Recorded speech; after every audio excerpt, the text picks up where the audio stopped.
بسم الله الرحمن الرحيم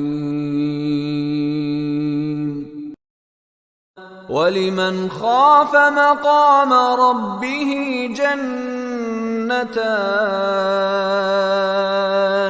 فبأي آلاء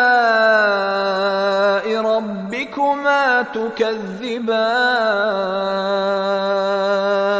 ذواتا أفنان فبأي آلاء ربكما تكذبان فيهما عينان تجريان فبأي آلاء ربكما تكذبان فيهما من كل فاكهة